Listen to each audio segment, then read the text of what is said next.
నమస్తే, నేను మీ సతీష్. వైసీపీ నేత మాజీ మంత్రి పేర్ని నాని వ్యవహారం ఈ రోజున పోలీస్ వర్గాల్లోనే కాక అటు రాజకీయ వర్గాల్లో కూడా చర్చనీయాంశంగా మారినటువంటి పరిస్థితి.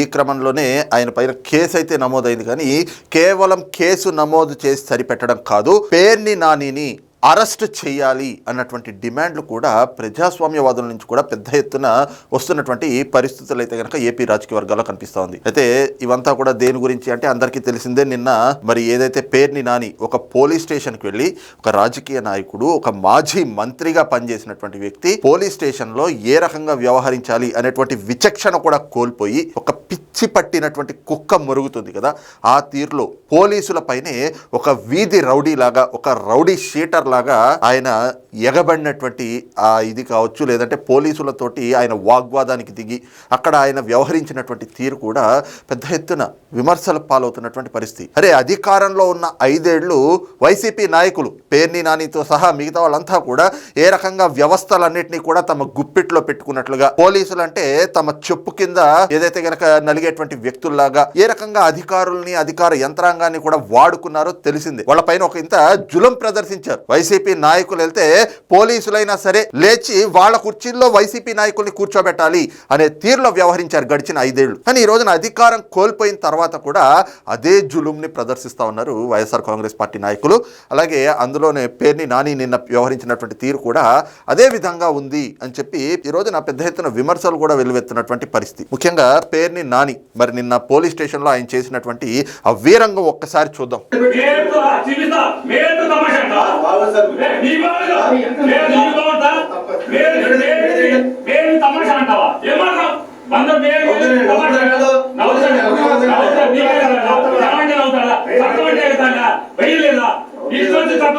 తీసుకుంటారా?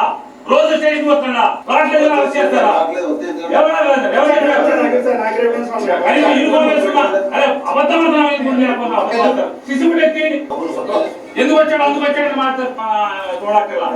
ఇది ఆయన సిఐ, స్టేషన్ కి సిఐ. అలాంటి పోలీస్ అధికారి పైన పేర్ని నాని ఏ రకంగా అరుస్తా ఉన్నాడు చూడండి. ఆయన అరుస్తా ఉన్నది కూడా ఎవరి వ్యవహారంలో, ఏ విషయంలో ఈ వాగ్వాదం అంతా కూడా వచ్చింది అని చూస్తే ఈ వ్యక్తి ఉన్నాడు కదా, ఈయన పేరు సుబ్బన్న. ఈయన పేర్ని నానికి ముఖ్య అనుచరుడు. అయితే ఇటీవల జగన్మోహన్ రెడ్డి ఏదో పిలుపునిచ్చినటువంటి కార్యక్రమం అని చెప్పి వైసీపీ నాయకులంతా కూడా మెడికల్ కాలేజీలు ప్రైవేటైజ్ చేస్తున్నారు అంటూ దానికి వ్యతిరేకంగా, దానికి నిరసనగా ఒక ర్యాలీలు, నిరసన కార్యక్రమానికి అయితే కనుక పిలుపునిచ్చారు.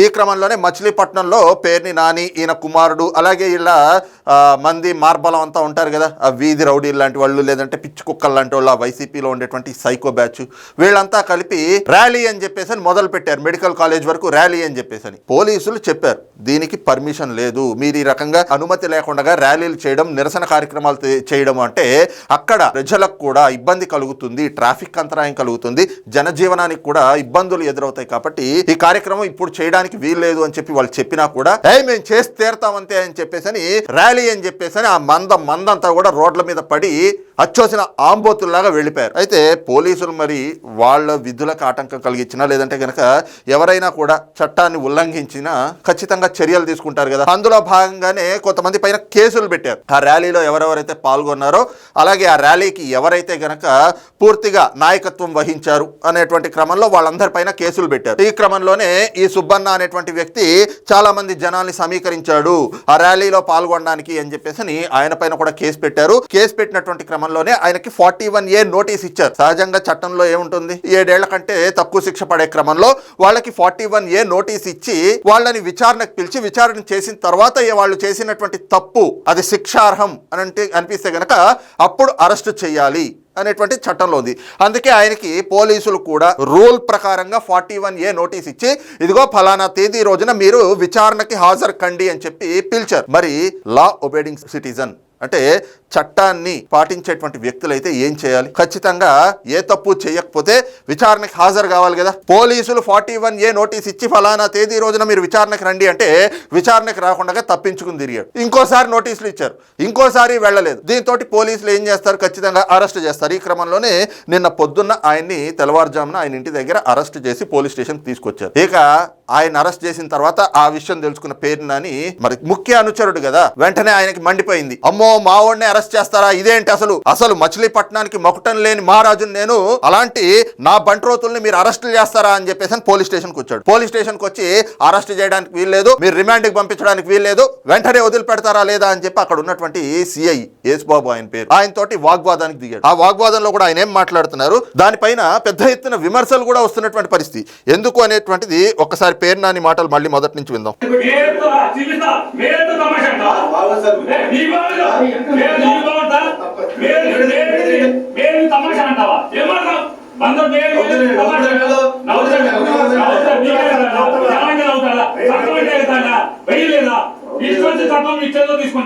ఆయన అంటున్న మాట ఏమిటి, మేయర్ని తమాషా అంటారా, మేయర్ని తమాషా అంటారా, మేయర్ని తమాషా అంటారా అని చెప్పి పేరు నాని 1-10 సార్లు మేయర్ మేయర్ మేయర్ అనేటువంటి ప్రస్తావన తెస్తా ఉన్నాడు. అంటే అక్కడ ఆయన ఎస్టాబ్లిష్ చేయాలనుకుంటుంది ఏమిటి, ఆ వీడియోలో కూడా వీడియో తీస్తున్నారు అన్న సంగతి తెలుసు. మేయర్ వస్తే, మేయర్ అంటే ప్రథమ పౌరుడు, మరి మేయర్ వస్తే ఆయన అవమానించారు, తమాషాలు చేయొద్దు అని చెప్పి మేయర్ అన్నారు అని చెప్పి చూపించాలి అని. కానీ పోలీసులకు మాత్రం తెలియదా నిజంగా మేయర్ వస్తే ఏ రకంగా గౌరవించాలి, మేయర్ భర్త వస్తే ఏ రకంగా గౌరవించాలి అని చెప్పి. అక్కడికి వచ్చింది మేయర్ కాదు, మచిలీపట్నం మేయర్ భర్త వచ్చాడు. మేయర్ వస్తే నిజంగా గౌరవించాలి, రండి కూర్చోండి అని చెప్పి టీ కాఫీలు ఇచ్చి మర్యాదలు చేస్తారు, ఓకే. మేయర్ భర్త వస్తే కూడా ఎందుకు చేయాలి, మేయర్ భర్త అయితే మాత్రం వచ్చేసి మా ఆవిడ మేయర్ కాబట్టి నేనేది చెప్పినా జరిగిపోవాలి, నేను వెళ్ళిపోయి మేయర్ కుర్చీలో కూర్చుంటా అంటే అవి కుదరవు కదా. మనకు రాజ్యాంగం అలాంటి హక్కులు కల్పించలేదు కదా. మేయర్ భర్త వస్తే భయపడిపోయి వీళ్ళు లేచి నుంచుని పోలీసులు చేతులు కట్టుకుని నుంచోవాలా, మేయర్ భర్తని పోలీసులు తమాషాలు చేయకండి అక్కడ నుంచుని అని అన్నారంట. అవును, పోలీస్ స్టేషన్ లోకి మందంతా వచ్చేసి రచ్చ చేస్తా ఉంటే పోలీసులు అయ్యో వీళ్ళు వైసీపీ నాయకులు వచ్చారు, వీళ్ళని చూసి మనం భయపడిపోవాలి, చేతులు కట్టుకుని నుంచోవాలి, మేయర్ భర్త వస్తే ఆయనకి రెడ్ కార్పెట్ పరిచి లోపలికి పిలవాలి అని చెప్పేసి చూస్తారా? పోలీస్ స్టేషన్ లో కూడా అక్కడ వాళ్ళకు ఉండేటువంటి పనులు వాళ్ళకు ఉంటాయి. మీరు మంద కింద జనాలు అక్కడ ఎగబడిపోయి మా వాళ్ళని అరెస్ట్ చేస్తారా, వెంటనే వదిలిపెట్టండి అంటే రూల్స్ ఉంటాయి, రూల్స్ అండ్ రెగ్యులేషన్స్ ప్రకారంగా పోలీసులు నడుచుకుంటారు. అలా కాకుండా పేరు నాని మేయర్ నన్నారు అని చెప్పి ఎస్టాబ్లిష్ చేయాలని చూస్తా ఉన్నాడు. కానీ అక్కడ సిఐ గారు అక్కడ తమాషాలు చేయొద్దు, సైలెంట్ గా ఉండండి అని చెప్పి చెప్పింది మేయర్ భర్త. అయినా వీళ్ళంతా ఏమిటో అర్థం కాదు. ఆయన ఎవరు, ఆ మేయర్ భర్త భార్యకు ఉన్నటువంటి పదవిని అడ్డం పెట్టుకుని అధికారాన్ని చలాయించాలని చూడడం. మేయర్ భర్త అయితే పోలీస్ స్టేషన్ లో స్పెషల్ ట్రీట్మెంట్లు ఏమైనా ఉంటాయా, వాళ్ళని ఏమైనా స్పెషల్ గా ట్రీట్ చేయాలా? అయినా అసలు పెళ్ళాంకు ఉన్నటువంటి పదవిని అడ్డం పెట్టుకుని అధికారం చలాయించాలని చూడడం ఏమిటి, సిగ్గుచేటు అనిపించట్లేదా? ఆయన్ని సపోర్ట్ చేసేది ఎవరు, మళ్ళీ పేర్ని నాని. ఈయన కూడా అంతే కదా, పెళ్ళాన్ని అడ్డం పెట్టుకుని కేసుల నుంచి తప్పించుకున్నటువంటి వ్యక్తే కదా పేర్ని నాని కూడా. ఈ రోజున ఏదైతే గనక రేషన్ బియ్యం ఆ గోడౌన్ లో దొరికింది, దానికి కూడా పూర్తిగా అయినా వాళ్ళు వేసినటువంటి ఫైన్ ని చెల్లించలేదు. అక్కడ ఉన్నటువంటి జాయింట్ కలెక్టర్ గారు నోటీసులు ఇచ్చారు, మీకు వేసింది డబల్ పేమెంట్, అంటే 2 టైమ్స్ మీరు ఏదైతే గనక అవకతవకలు చేశారో అందులో మీకు వేసినటువంటి ఫైన్ లో సొహమే కట్టారు, మిగతా సొహం కట్టండి అంటే సొహం కట్టి మిగతా సొహం కట్టకుండా తప్పించుకు తిరుగుతా ఉన్నాడు. ఆ కేసులో కూడా రేషన్ మాఫియా, ఏదైతే రేషన్ బియ్యం మాఫియా కేసు కూడా తప్పించుకోవడానికి పేరు నాని చేసింది ఏమిటి, ఆ గోడౌన్లన్నీ కూడా తన భార్య పేరు మీద పెట్టాడు. అంటే పెళ్ళాన్ని అడ్డం పెట్టుకుని కేసుల నుంచి తప్పించుకునేటువంటి వ్యక్తి ఈయన. వీళ్ళందరినీ లీడ్ చేసేటువంటి నాయకుడు ఎవరు, జగన్మోహన్ రెడ్డి. ఆయన కూడా పెళ్ళాం చేతిలో కీలు బొమ్మ అని చెప్పి నేను అనట్లేదు, ఈ మాట షర్మిల గారే అన్నారు. ఈ రకంగా పెళ్ళాల చాటు మొగుళ్ళు, పెళ్ళాలకు ఉన్నటువంటి పదవులను అడ్డం పెట్టుకుని అధికారాన్ని చలాయించేవాళ్ళు, పెళ్ళాలను అడ్డం పెట్టుకుని కేసుల నుంచి తప్పించుకునేవాళ్ళు, వీళ్ళు పోలీస్ స్టేషన్లోకి వచ్చి మళ్ళీ పోటుగాళ్ళలాగా పోలీసుల మీదే జులుం ప్రదర్శిస్తూ ఉంటారు. ఇలాంటివి ప్రదర్శిస్తే మరి వీళ్ళ మీద కేసులు పెట్టకూడదా? దీనిపైనే నిన్న ఎస్పీ గారు కూడా ప్రెస్ మీట్ పెట్టారు. ఈ వీడియో అటు సోషల్ మీడియాలో వైరల్ అవ్వడమే కాకుండా మెయిన్ స్ట్రీమ్ మీడియాలో కూడా పెద్ద ఎత్తున వైరల్ అవుతున్నటువంటి క్రమంలో ఆ జిల్లా ఎస్పీ గారి నోటీస్ కూడా వెళ్ళింది ఈ ఉదంతం అనేటువంటిది. పేర్ని నాని ఈ రకంగా ఒక పిచ్చి పట్టినటువంటి కుక్కలాగా వచ్చి మొరుగుతా ఉన్నాడు పోలీస్ స్టేషన్ లో అని చెప్పి సహజంగా చెప్తారు కదా. ఎస్పీ గారు ప్రెస్ మీట్ పెట్టారు. ఖచ్చితంగా కేసు పెడతామండి. ఒకటండి, ఎవరు కూడా స్టేషన్ వచ్చి మాట్లాడొచ్చు, దాన్ని మేమేం కాదంట్లా, అడగొచ్చు, ప్రశ్నించవచ్చు, తప్పులేదు. కానీ గొడవ పెట్టుకునే దూరంలో మాట్లాడకూడదు. ఒకటి. రెండోది, అంతమందిని వేసుకుని ఛాంబర్ లోకి వచ్చేసి ఇది ఎందుకు తెచ్చారు ఏంటని అడగటం ఓకే, బట్ గొడవ పెట్టుకోకూడదు. వాట్ వీఆర్ టెలింగ్ ఇస్ అనవసరంగా SHOని ఇంటిమిడేట్ చేసే విధంగా పేషెంట్స్ కి వచ్చి ఆ విధంగా ఎక్కువ మందిని తీసుకొచ్చేసి గొడవ చేయడం అనేది కరెక్ట్ కాదు. ఎందుకంటే మాట్లాడింది ఎలాగో ఒకళ్ళిద్దరే కాబట్టి అదేదో ఒకళ్ళిద్దరు వచ్చి గౌరవంగా మాట్లాడితే మాకు అభ్యంతరం ఏం లేదు దాంట్లో. కానీ మా స్టాఫ్ ని ఇంటిమిడేట్ చేస్తే కంపల్సరీ దానికి మేము చర్య తీసుకొస్తాం. ఆయన చెప్పింది కూడా కరెక్టే కదా. ఇప్పుడు పోలీస్ స్టేషన్ కి ఎవరినైనా మీ వాళ్ళని అరెస్ట్ చేశారు, కనుక్కోవడానికి ఒకళ్ళు ఇద్దరు వెళ్ళండి, ఏమిటి అని చెప్పి అడగండి. అంతేగాని బల ప్రదర్శన లాగా పోలీస్ స్టేషన్ మీద ఏదో దాడి చేయాలని చెప్పి, లేదంటే మాకు ఇంత మందబలం ఉంది అని చెప్పి చూపించుకోవడానికి అని చెప్పి ఇంతమంది పోలీస్ స్టేషన్ మీద పడిపోయి, అదీగాక పోలీసుల్ని వాళ్ళు చేసేటువంటి విధులకి ఆటంకం కలిగించడం కాదా? ఈ రోజున ఈ స్థాయిలో పోలీస్ స్టేషన్ కి వెళ్లి స్టేషన్ హౌస్ ఆఫీసర్ అయిన ఒక సిఐ స్థాయి అధికారి ఆయన దగ్గరికి వెళ్ళి నీ సంగతి చూస్తా, నీ సంగతి తేలుస్తా, ఈ రకంగా బెదిరించడం అంటే ఎక్కడ ఇవన్నీ కూడా హర్షణీయమా? ఒక రాజకీయ నాయకుడు, అందులోనూ ఒక మాజీ మంత్రిగా పనిచేసినటువంటి వ్యక్తి ఈ రోజున పోలీసుల్ని ఈ రకంగా శాసించేలాగా, లేదంటే తాను చెప్పింది జరగాలి అనే విధంగా వ్యవహరిస్తా ఉంటే చూస్తూ ఊరుకోరు కదా. అందుకే కేసు నమోదు చేస్తామని చెప్పి నిన్ననే చెప్పారు ఎస్పీ గారు. దానికి అనుగుణంగానే ఈ రోజున ఆయన పైన చిలకలపూడి పోలీస్ స్టేషన్ లో కేసు నమోదైంది. ఆర్పేటలో పేర్ని నాని పైన కేసు నమోదు చేశారు. నెక్స్ట్ అరెస్టు కూడా రంగం సిద్ధం చేస్తా ఉన్నారు పోలీసులు. ఎందుకంటే ఇవన్నీ కూడా అసలు ఇవాళ కేసులు పెట్టడం కాదు,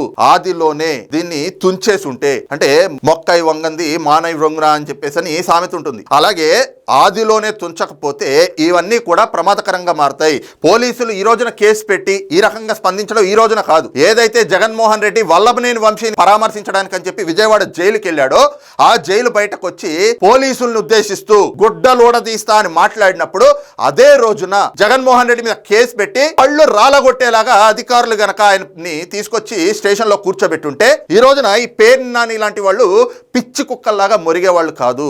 అందుకే ఆదిలోనే తుంచేయాలి ఏదైనా కూడా అని చెప్పేసి మనకి చిన్నప్పటి నుంచి కూడా చెప్తా ఉంటారు. ఆ రోజున జగన్మోహన్ రెడ్డిని అడ్డుకోకపోబట్టే, ఆ రోజున జగన్మోహన్ రెడ్డి పైన చర్యలు తీసుకోకపోబట్టే ఈ రోజున పేర్ని నాని లాంటి వాళ్ళు కూడా పోలీస్ స్టేషన్ లోకి వెళ్ళి పోలీసుల మీద జులుం ప్రదర్శించేటువంటి పరిస్థితులు వస్తా ఉన్నాయి. ఇక ఇప్పటికైనా కూడా పోలీసులు ఖచ్చితంగా ఇలాంటి వాళ్ళపైన కఠినంగా వ్యవహరించాలి. పేర్ని నాని పైన కేసు పెట్టి అక్కడితో ఆప్ చేయడం కాదు, పోలీస్ విధులకి ఆటంకం కలిగించడమే కాదు, వాళ్ళ నైతిక స్థైర్యాన్ని కూడా దెబ్బతీసే విధంగా వ్యవహరిస్తా ఉన్నారు ఈ వైసీపీ నాయకులు. కాబట్టి మరి పోలీసు నైతిక స్థైర్యాన్ని దెబ్బతీస్తే రేపొద్దున ప్రజలకు ఏ విధంగా సేవ చేయగలరు? రేపొద్దున ఇదే వైసీపీ నాయకులు ఇంకో చోట పోలీస్ స్టేషన్ మీదకి రాళ్లు సురుతారు, మా వాడిని అరెస్ట్ చేస్తారా అని చెప్పేసి ఈ రకంగా ఇవన్నీ చేస్తా ఉంటే రేపొద్దున ఏం సమాజానికి ఏం సందేశం ఇస్తున్నట్టు? కాబట్టి ఖచ్చితంగా దీనిపైన అయితే గనక పోలీసులు కేసు పెట్టడమే కాకుండా చర్యలు కూడా తీసుకోవాల్సినటువంటి ఆవశ్యకత ఉంది అన్నటువంటి డిమాండ్లు కూడా వెలువెత్తా ఉన్నాయి. మరి ఈ అంశం పైన మీ అభిప్రాయం ఏమిటనేటువంటిది కింద కామెంట్ సెక్షన్లో మెన్షన్ చేయండి. Thank you.